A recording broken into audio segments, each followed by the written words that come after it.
y'all. Welcome to Book World of Grayscape. I'm author CJ Peterson. My co-host over here is author Michael Scott Clifton. Today we're going to be talking about how to handle emotional triggers. We haven't seen you for a few weeks, so we're missing y'all. But yeah, welcome back. Lots of stuff that's been going on. I know we had the Longview Comic Con the beginning of May. We've had a lot of nasty weather that's been floating around. I know my next one is going to be mid-August down in Lufkin, actually. Lufkin, Texas. We're going to be doing the Piney Woods Comic Con. August 17th, 16th, and 17th, I believe, is when that one is. What do you have coming up, Mike? Well, the next Comic Con I have is, let's see, it's in June 22nd and 23rd, which is in Jackson, Mississippi. It's the Mississippi Comic Con. Melanie and I went to it for the first time last year, and it is a fantastic Comic Con, and it is packed.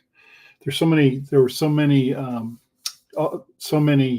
people, fans that attended, that one time I made my way to the bathroom, which was approximately 25 feet from me. And it took me about 10 minutes to negotiate through the number of people just to get there. So, are you serious? Oh no, it had big guests. VXV is we go to 3 or 4 of their Comic Cons are always awesome. And of course, as you mentioned, the Longview Comic Con. Lufkin one? The East Texas Comic Con, excuse me. That we had a couple weeks ago was really good, and it was a fantastic Comic Con, and going to try to get into the one in August that you were mentioning in Lufkin. Yeah, the Piney Woods Comic Con. Pineywood Comic Con, which is your old stomping grounds. Yep. Back in the day. Hopefully, better weather will be there and won't follow you. Well, let's just say your CJ. Lufkin's weather was not kind to you and Trevor in the past. No, and from my understanding, to someplace where it's worse. Lufkin's weather has been kind of rough since we left too. But we understand that, yeah, that's supposed to be August is supposed to be a good time for weather, though. Usually in Lufkin, that's hot and humid, hot but good. Not bad. I do know there are going to be some amazing guests. I do know who they are, but no, I cannot tell who they are. But they're gonna be really, really good. Awesome. That's awesome. I do know. I've been digging potatoes. I've harvested potatoes all day today. I saw there's like tons of potatoes. What are you going to be doing with all those potatoes? Well, I sell a bunch of them, and friends and family, I'll give away.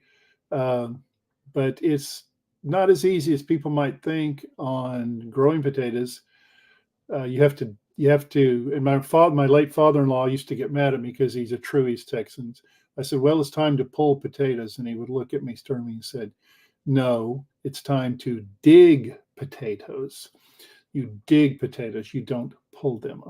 So anyway, so spent all morning doing that. I've got a half a row that I didn't dig the potatoes up because my 3-year-old grandson is coming Saturday, and he's going to help me dig them up. The Irish person in me can think of so many things to do with potatoes: potato soup, potatoes au gratin, there's tons you could do with potatoes, potato chips, French fries, tons you could do with them. But I just wonder what you were doing with them. New potatoes is fresh when you dig them up fresh from the ground. New potatoes with butter and gravy, you can't hardly beat that.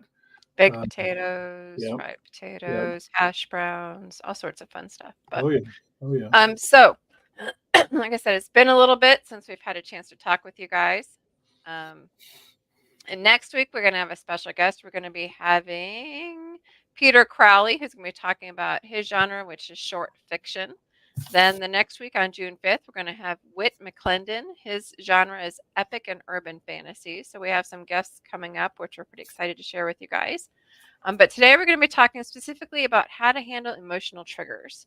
As authors, we do run across them. If you don't, then you're probably not doing your job very well, to be honest, because emotional triggers pop up pretty much everywhere in literature.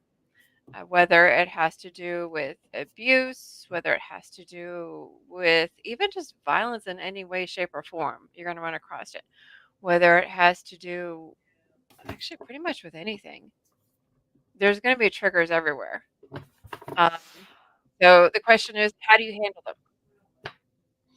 Well, writing good emotional triggers is, I think, one of the key uh, ingredients, if you want to call it that, which will either make a book interesting or not.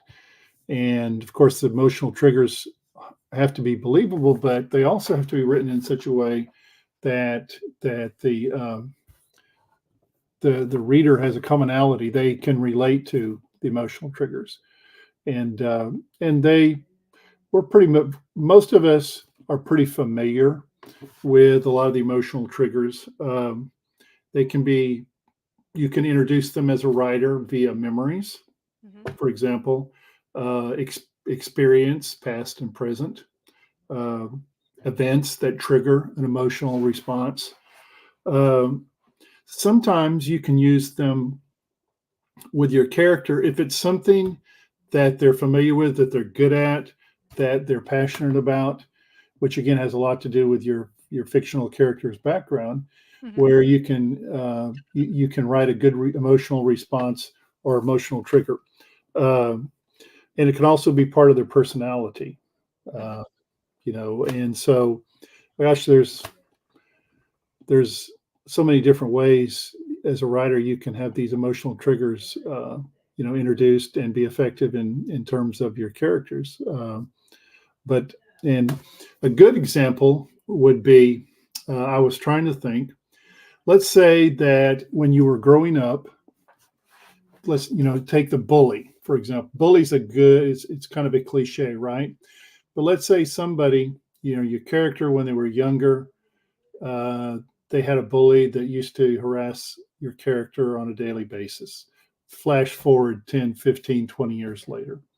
Your character happens to run across the former bully. Well, what emotional trigger will be the same as it would be 20 years earlier? Their response would be, you know, one of distaste, anger, depending on the circumstance. But they're very, I think a It lot can of, come, yeah, it can come across in a lot of different ways. Tons and tons. Sorry, I do have a cold that I'm still fighting. I've been fighting for about 3 to 4 weeks now. Um, I'm a domestic violence survivor. So right, a lot of things come across in a lot of different ways that can show it. For example, when you're talking about the bully, it could come across if they see it happening to somebody else, they right. could either jump to the defense of somebody or they could cower back. Um, if it's coming to them, it could come across one of those two ways as well. Um, the way I wrote it was in one of my books. One of my characters was being in a domestic violence situation. It was a father against a daughter. And I had people who actually wrote me and said that they they wanted to hunt down the father because it had triggered them so much. And I do put somewhat of a warning on the back so that people are aware of it when they go to read it, so that they have a understanding that this is going to happen in this book. So in case people do have that particular background, that they are aware that this is in this book. So before they pick this book up, they are aware that it is in it. So if it is a problem, they know not to pick up the book if it's going to be that Right. much of an issue. But personally, as an author, I found it actually very therapeutic to write it Sure. because it gave me control over the storyline when I didn't have control over the storyline when I was living it. So for me, it was very therapeutic. As an author, it can be very therapeutic. Well, As a reader, sometimes it can be kind of therapeutic as well because it gives them an opportunity to escape to another place where, they may not have had control of the situation either. But in this particular situation, it may give them, the strength to go, okay, well, that person lived through it, and this is the other side of their story too. hmm. There may be another side to my story as well.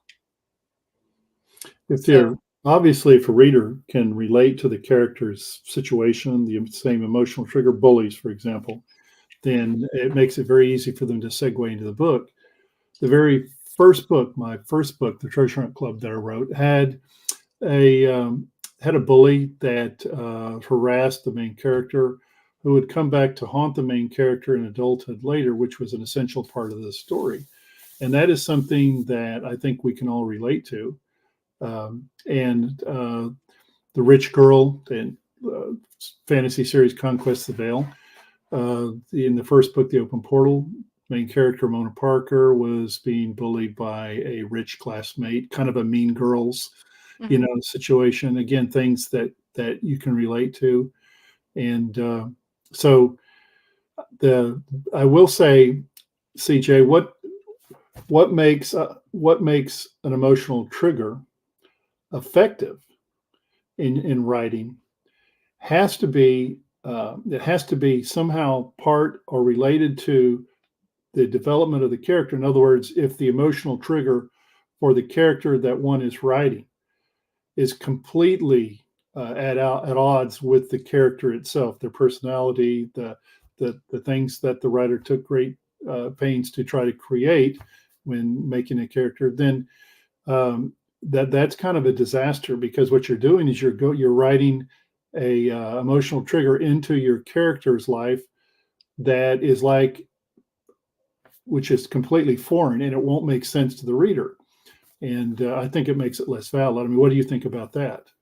Well, one thing I did do with my one book, um, uh, Strength from Within, there was like a Mean Girls type situation. Only it was a core group of families that had taken over this town, and it was the rich group that had basically decided that they were the ones that were going to rule the entire town, and they took pretty much the entire situation. They were the ones that were like the judges, the chief of police, the ones that were basically in power. Only that was the kids in the schools as well. And so it was the ones that were basically they were ruling the entire school, and they thought that they had the power and everything. But what I did at the end was I gave it a bit of a twist where yes, they were the ones that were bullying, but a thought you might not have thought about was the fact that they almost had to. They were forced to from their parents, or they were in trouble, is one aspect of it. The other one is the fact that um, they were forced into this life, so they had to do it. So it kind of gave it a different perspective from like the bully's perspective. Right, So it doesn't justify it, but it gives it like a different perspective of you never know what's going on in somebody else's lives because you've heard stories of bullies, but you don't know that, sometimes at home, their lives, they're acting out because they're being abused at home. It doesn't justify it, but they don't know where else to put it either because they have this stored up, pent up anger and they don't know where to put it. Now, the head guy, he in this storyline that I have, he is just a jerk, and he generally is. But the one guy is kind of forced to do it. So it's like you don't. I try to give different perspectives within those storylines, and it lets you kind of see inside the minds of the other characters, so you're not just one dimensional. Do you know what I mean? right, So it lets you kind of almost the characters that you kind of hate, you can kind of understand. right. And hatred is a very effective emotional trigger. Hmm. And But you can kind of understand why right, they are the way that they are in some of the instances. Some of them, they're just jerks. They just flat out are jerks. They're arrogant, they're cocky, they're jerks. Some of them, you're like, oh my gosh, I can kind of see why they are the way that they are, or I can understand why they have to do that. Do you know what I'm saying? oh yeah, oh yeah. It's the hatred and love are opposite sides of the same coin, Hmm. because they bring out strong emotions both in a positive way with love, and I would say negatively with hatred. And the emotional triggers that cause hatred, the emotional triggers that cause love. And that's where I think, not getting too far off the reservation here, we are talking about love and the emotion, because that's a that is a strong emotional trigger. I believe that I do believe that books um, that are mostly erotica Mhm. have nothing to do with that emotional trigger. Mhm. There's lust and there's love, but I think a lot of times there's a deliberate misconstrual of the difference between love and lust, Yeah. and and I think, you know, I think that an author be well advised, as we have. If anyone's been writing for a while, watching the podcast for any length of time, you know, you have to know who your audience is, and that includes knowing which of those emotional triggers move your audience and the ones that attract them. Well, So, and what type of audience you're wanting to attract. oh yeah, So, yeah, like for mine, my readers know that if they pick up a book, they're going on an emotional roller coaster ride. Period.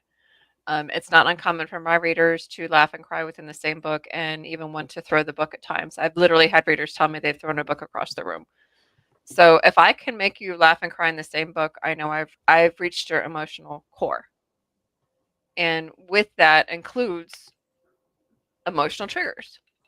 If I can reach that far into your emotional core, then I know I've done my job well as a writer, because then I know that I've reached not just for this particular character, that means that I've reached it for that one and for this one and for that one. That's reaching and telling you the different perspectives of different characters, like I just explained with Strength from Within. It lets you understand where this character comes. As much as you don't like that character, you can actually understand them. right, As much as yeah. you really hate this character, you get why they are the way they are. You know what I So, mean? so memories are very important in developing emotional triggers, Hmm. because memories, good or bad, that are written into your character's background or personality are are going to drive their responses to certain people, certain types of personality, and certain events that occur. Events themselves, you know, imagine if you witnessed the 9/11 disaster, Hmm. where you saw those planes crash into the World Trade Center. What kind of emotional trigger that might response that might cause, or you could use in writing, say whenever you see an airplane flying overhead. If you Uh, work in the towers, you're not going to want to be on an airplane. You're going to want to steer clear, probably of firemen and policemen. right, You're not going to want to be in a high-rise building. You're going to probably want to stay on the ground floor of any building that you work in. You're probably not going to want to live in a city. right, You're probably going to want to more live in the country. There's a lot of things that an event like that could trigger. right. You're probably very skittish. You're not going to be very trusting of a lot of things. If your characters in a book have professions that include, say, policemen, firemen, emergency personnel, doctors, lawyers, emergency room. Yeah, I Uh, was gonna say, or it could have the exact slingshot right, effect. right. You know, the events, the things they see are going to color their, you know, the way they see life, and of course that's an emotional trigger. Mhm, And so it's really a target rich environment if you know how to use emotional triggers the mhm. proper way when writing. It's And kind of like, for example, a domestic violence survivor. Generally, domestic violence surviving women act one of two ways. They are either very closed off when it comes to relationships. If they've not had any type of counseling, they're usually very closed off to any type of relationships, or they go right back into another domestic violence situation. They usually go one or the other, unless they've had counseling, and then they tend to be in a little bit more of a healthy relationship. So, you know, the same thing with your 911 situation. They're either going to avoid everything, or they may want to become a firefighter, paramedic, some sort of an EMS police situation. right. So it depends on their personality and the strength of their personality as to which one they're going to choose. I was fortunate enough to be a public educator for 38 years, and as I've commented on our podcast on a number of occasions, public schools are certainly a target rich environment when it comes to character development. Also, they're a target rich environment when it comes to seeing things that would cause emotional triggers in terms of treatment of kids, Mhm. parents, situations that they find themselves in terms of their relationships with other students. I mean, the list is long, and I do think that in fact, in again going back to the Conquest of Veil series, the Open Portal, um, the character, my main character, Mona Parker, kind of was, I sort of designed her character based on some of the kids that I've seen that we've all seen. Well, if you're, especially if you're a public educator, you went to school with the kids that kind of are like background noise that you never ever really notice because they're so quiet and meek. Mhm. And for example, you go to a 20-year reunion, 20 years later, class reunion, and that person shows up, you don't even know their name Mhm. because you really didn't know their name when they were students at the time that you were a student with them. So I think the validity in emotional triggers, I do think one has to. What how you feel about this, CJ? Do need to try very hard not to write emotional triggers that are cliche-ish. Mhm. Unless you're That's gonna put a spin on it. right. The cliche is one of those things in writing that unfortunately is like the COVID virus. It affects your writing. What makes a cliche is it's something that is being said and done so often it really has no value Mhm. when it comes to writing, unless, as you said, there's you got a spin on it that so you deliberately insert it in for that reason, but you have to have that reason to do that. So be very careful, I would say, for anyone watching the podcast to don't do easy, cliche-ish emotional triggers that every other writer in the world has done themselves 1,000 times. Mhm. Uh, that leads to boring, uninspiring writing. Yeah, like I said, there was that one group in the Strength from Within, but if you look within that group of kids, yes, they were the popular group of kids, but it turns out that they actually weren't the popular group of kids. And But you had a spin on it. within that Yes. group, there Okay. were some that were actually forced to be the way that they were. There was the one who was like the leader of the pack who was just an outright jerk. He just really was. And he was power hungry. But there was a couple that were actually forced to be the way they were. And you're going to find that in a lot of groups. And a lot of times people don't understand that sometimes even the rich popular kids don't want to be that way, That's true. or they're just that way because maybe their parents made them that way. Maybe they're making them do that stuff. And you don't really know. Maybe they're like, well, they're rich. They can do whatever they want to. Well, money is not everything. They may never see their parents. Yeah. They may seem like they've got it all, but they may not really have it all. You never really know what somebody is going through unless, you've walked in their shoes. So when we as writers can put somebody in somebody else's shoes and let the reader actually understand it, it allows us to take people on those emotional rides and allows them to see it. So when we can take those emotional triggers and do it to our benefit, it allows people to take those emotional rides and take those emotional roller coasters, which is what I actually love to do. I love Right. doing that. Like I said, I remember the one time I got the text from my sister-in-law, which if I can do it for my sister-in-law, it's great. Where she wrote me, and she's like, "Here I am on a beach in Waikiki, and this happened in this particular book, and there's not a Kleenex in sight." So I made my sister-in-law cry, and I'm like, I had compassion until you told me you were on a beach in Waikiki. So you're up a creek without a paddle. I don't care. But I made her cry. I made my sister-in-law cry. If I could do that, I'm like, score. you know. So if I can make you laugh and cry, like I said in the same book, those are emotional triggers that are things that can be done. then I have hit your core. If And you you look can at only if you but you can only do that by layering properly. right, and And again, they have to be believable, and they mhm, have to be well written, and they have to fit the character and the personality of the character that you're writing. never go against the character of the character. Exactly, But and you don't always know the character of the character till you know the character. not if you're a pantser. And A you never character know can what makes change 5 different ways between the start of the book and the end of it. and you don't know the character until you know what makes the character. And that's the beauty of the emotional triggers. You know, what makes the character act this way? What makes the character think this way? Why did the character decide to do this instead of that? It's Right. the whole 911 scenario. Why did they choose to be a paramedic? Why did they choose to not want to be a pilot?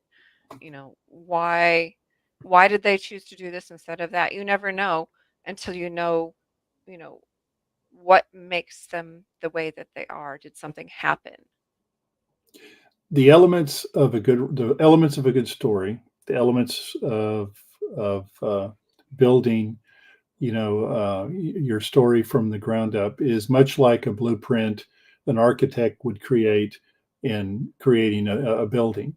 And and the emotional triggers are a very important element in the scaffolding of a writer's story.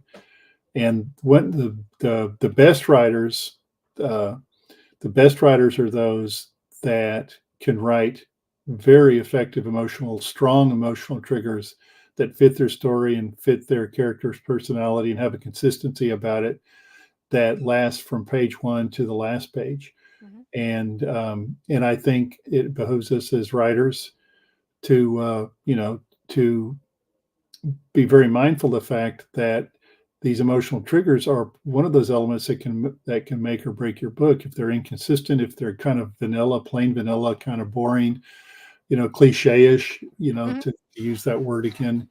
You know, it's not something that you really would like, to be part of what you hope would be a good book is to have, like I said, plain vanilla emotional triggers create plain vanilla characters, which creates a plain vanilla story and plot, et cetera, et cetera. And but at the same time, and kind of for what you're saying in the books that you've written, CJ, um, they you can take an emotional trigger no matter even if it is kind of cliche-ish, and depending on your character you can turn and twist and do something with it where it's completely unexpected and does kind of tweak at your imagination, your heartstrings. As fantasy, Hmm. but I mean, we're both multi-genre authors, but like fantasy science fiction is what I primarily write in, and so emotional triggers are important to that genre more so, or at least as much as mainstream fiction, historical fiction, romance, et cetera, because you are mixing the fantastical elements in with your characters, and the characters have to be people that, whether you read fantasy or not, you can immediately relate to from the jump.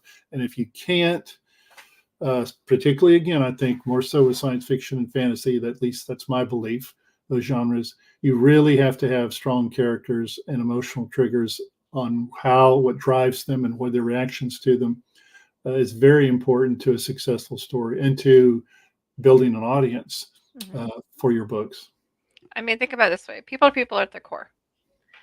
Things Exactly. happen to us when we're younger that will still affect us when we're older, especially if they're not dealt with. And we seem to think that we are all super people and that we don't need to deal with stuff. But they will surface again, whether it's a certain phrase that will trigger us, whether Right. it's something that will happen, our bodies remember it, whether it's somebody grabs our wrist or something is said just the wrong way.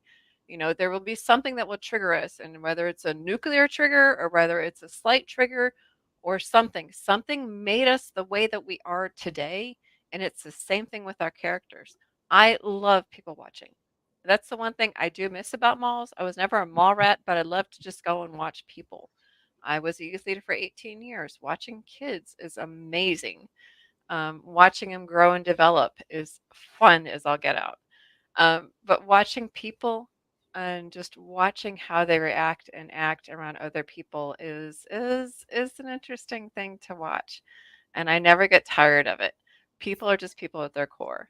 And so when you can learn to just look at people, not their color, not what they're wearing, not what mask they have on, but just look at people at their core, see what they're trying to hide, see what they're trying to put forward, see what they're actually, see who they are. That's where the fun begins. So thank you guys for joining us today. Next week we have Peter Crowley for short fiction. Same time, same place. See you guys next week.